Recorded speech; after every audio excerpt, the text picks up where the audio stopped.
Beginilah kondisi mesin kopi yang lama tak terawat, kotor, kusam, bahkan nyaris tak layak dipakai. Tapi, setiap mesin punya harapan.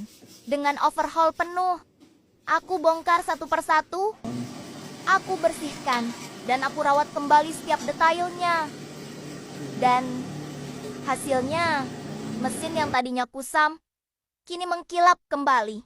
Siap menyeduh espresso terbaik, karena merawat mesin sama artinya menjaga kualitas kopi.